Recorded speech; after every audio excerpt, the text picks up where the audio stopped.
इस समय मैं अपने ऑफिस की खिड़की के बाहर हूँ। तो कूद जा।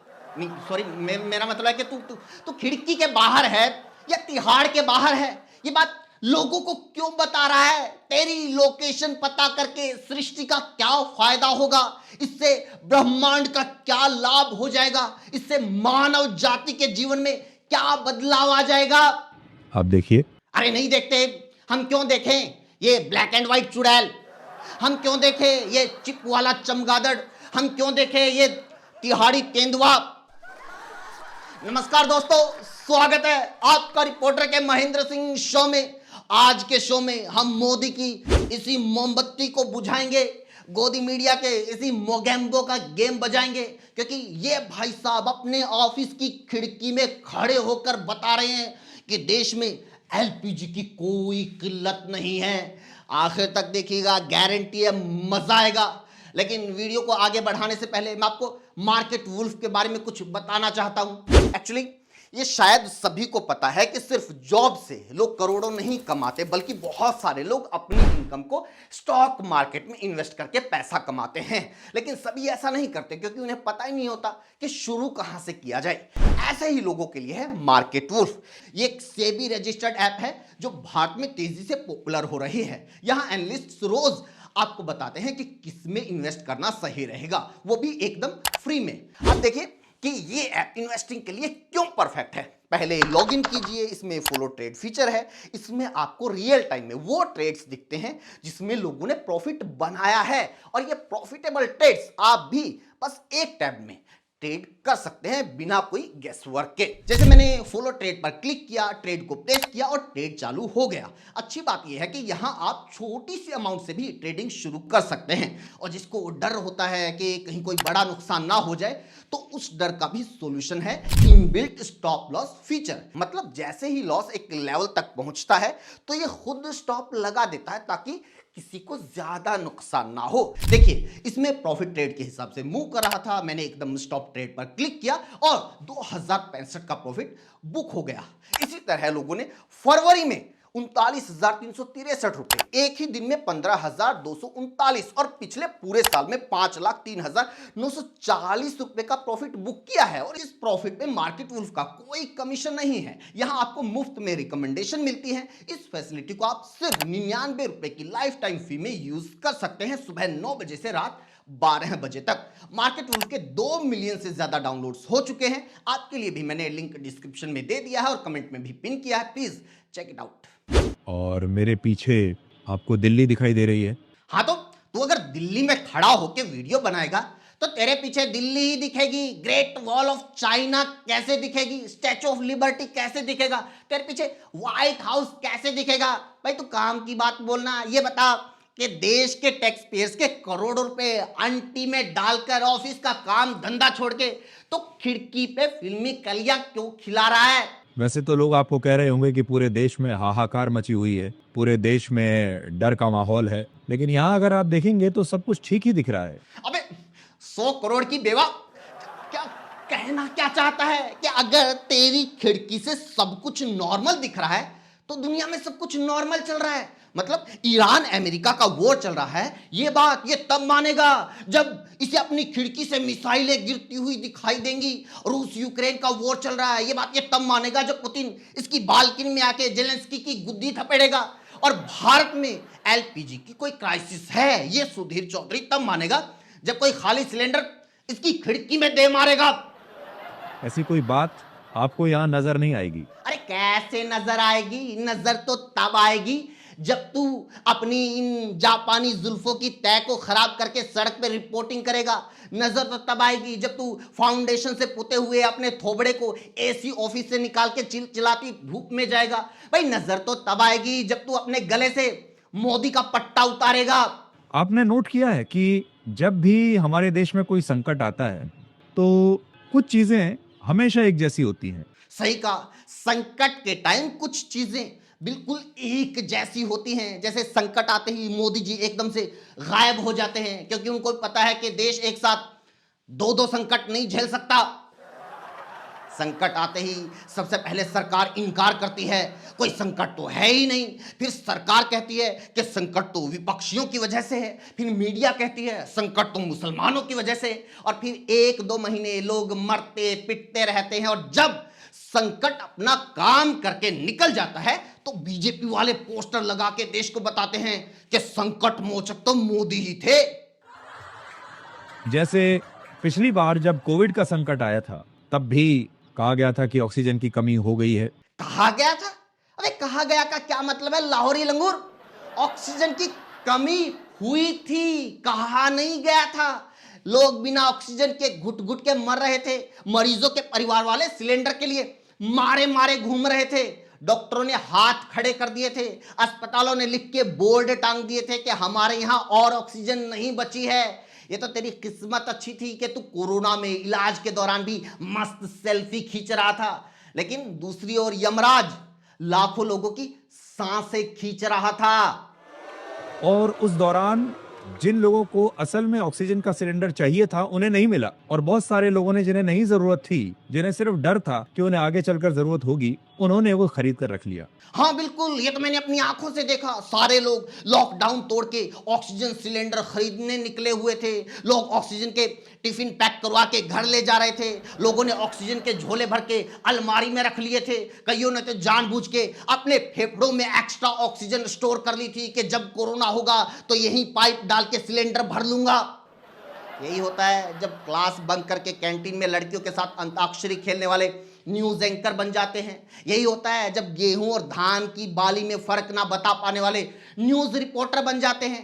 भाई यही होता है जब 100 करोड़ की वसूली के आरोप में जेल जाने वाले न्यूज एडिटर बन जाते हैं। अबे कोरोना के टाइम ऑक्सीजन लेने के लिए सरकार ने इतने रूल रेगुलेशन बना रखे थे कि किसी आम इंसान को तो क्या, आईसीयू में पड़े मरीज को भी ऑक्सीजन नहीं मिल पा रही थी। पहले डॉक्टर से लिखवा के लाओ, फिर सीएमओ से लिखवाओ, फिर एसडीएम से लिखवाओ, फिर डीएम से लिखवाओ, फिर पुलिस का नाका क्रॉस करने के लिए एसपी से अलग से लिखवाओ, फिर सीधे भगवान से फोन पे बात करवाओ कि भगवान इसके अकाउंट में थोड़ी बहुत लाइफ बची है तो ऑक्सीजन दे दें। तब जाकर किसी को 2 बूंद ऑक्सीजन मिलती थी। और तू कह रहा है कि लोग ऐसे ही खरीद के फालतू में स्टोर कर रहे थे। अबे पूरे शहर में राउंड मार के आ, आज भी लोगों को पता नहीं होगा कि अगर ऑक्सीजन की जरूरत पड़ जाए तो कहां से जाकर खरीदनी है, उसे लेकर कैसे आना है, उसके लिए किस टाइप के सिलेंडर की जरूरत होती है, उसे सिलेंडर में ही भरवाना है या कोई पॉलीथीन में भी पैक करके दे देगा।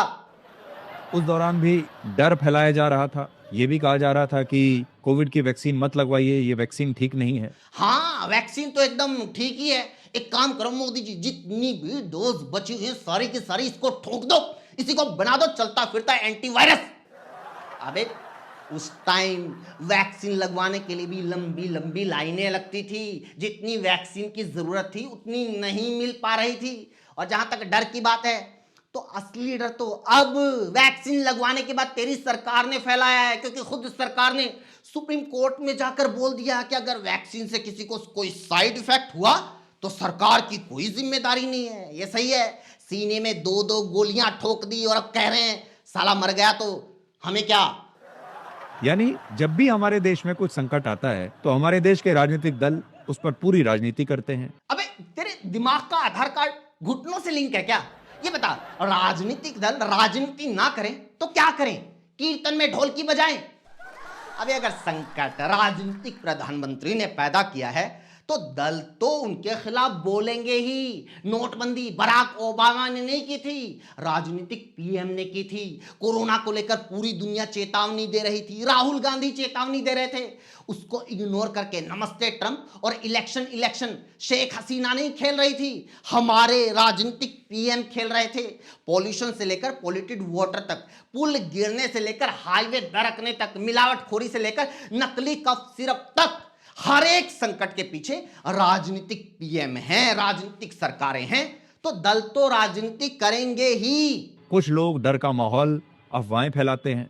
अबे डीडी न्यूज के फेक अकाउंट मैंने पिछली वीडियो में भी बताया था कि किसी भी अफवाह को झूठा साबित करना ये सरकार के लिए चुटकी बजाने जितना आसान काम है। जैसे कि अगर कोई आज अफवाह फैला रहा है कि गैस सिलेंडर नहीं मिल रहा तो उसके घर दो दो भिजवा दो। वो जो इलेक्शन में 500 रुपए में सिलेंडर का वादा किया था, वो जो होली दिवाली पर मुफ्त सिलेंडर का वादा किया था, वो वादा निभा दो। और जब सिलेंडर पे बात आ ही गई है तो स्मृति ईरानी को इस काम पे लगा दो। हमारे देश में एलपीजी सिलेंडर की जो बुकिंग है वो हर रोज औसतन 50 से 55 लाख सिलेंडर्स की है। ठीक है, मान लिया। ये बुकिंग जो बढ़कर अब 75 से 76 लाख हर रोज हो गई है। इससे सिर्फ एक ही बात समझ में आ रही है कि हमारे देश में पैनिक बाइंग हो रही है। ठीक है, ये भी मान लिया कि लोग पैनिक बाइंग कर रहे हैं और ये सच्चाई है। जब भी लोगों को लगता है कि फ्यूचर में कोई भी गड़बड़ हो सकती है तो वो एडवांस में ही जुगाड़ करने लगते हैं। तो मुझे ये बता न्यूज रूम के अनूप जलोटे, अगर इतनी अक्ल आम जनता में है तो ये समझ सरकार में क्यों नहीं है?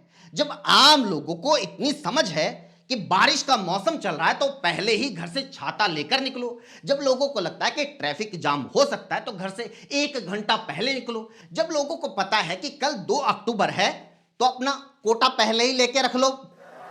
तो मुझे ये बता बीजगणित के बैंगन, ये सरकार क्यों नहीं समझ पाती कि वोट चल रहा है तो उसके हिसाब से व्यवस्थाएं कर लो। सरकार ये क्यों कह रही है कि गैस की तो कोई कमी है ही नहीं, और जब कमी नहीं है तो फिर लोगों ने अगर वो एक्स्ट्रा सिलेंडर भरवा भी लिया जो खुद सरकार ने बाकायदा आधार कार्ड लेके केवाईसी करवा के कॉपी में नोट करके लोगों को दिया था कि इसे हमेशा बैकअप के तौर पर भरवा के रखना, तो इसमें आफत क्यों आ गई? अब अगर 2 दिन डिमांड बढ़ी है तो आगे ये 2 दिन डिमांड कम भी तो हो जाएगी, क्योंकि अब जो लोग सिलेंडर भरवा रहे हैं वो 1-2 महीने तो चलेगा ही। ऐसा तो है नहीं कि लोग गैस को खुली छोड़ के सो जाएंगे कि इसको जल्दी जल्दी खत्म करो, कल को मोदी को बदनाम करने के लिए लाइन में भी लगना है।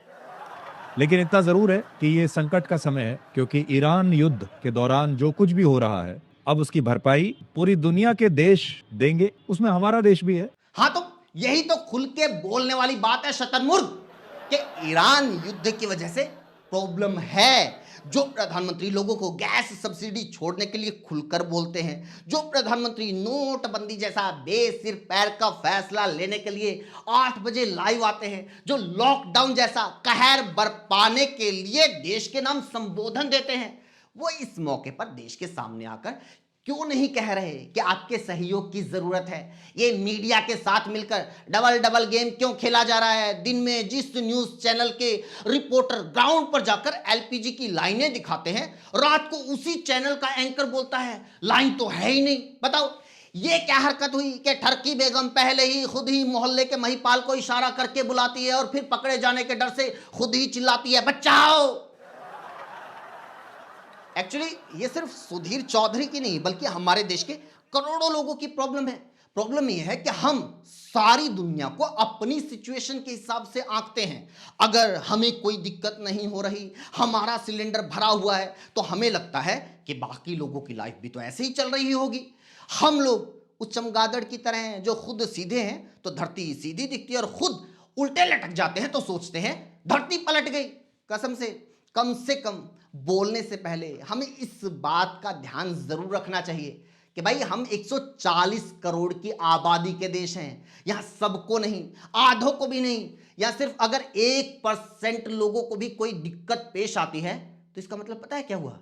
1,40,00,000 लोगों को दिक्कत पेश आ रही है। और अगर आधा % लोगों को भी कोई परेशानी है तो इसका मतलब 70 लाख लोग परेशान हैं, और यह संख्या बहुत बड़ी होती है। एक नॉर्मल ह्यूमन बिहेवियर होता है कि अगर पूरे गांव में एक भी आदमी की मौत हो गई तो सारा गांव दुखी हो जाता है। लेकिन आज मीडिया, सरकार और आईटी सेल वाले हमें ये कह रहे हैं कि सिर्फ एक आदमी की मौत से दुखी मत हो, इस बात का जश्न मनाओ कि मोदी की वजह से बाकी सारा गांव तो जिंदा है।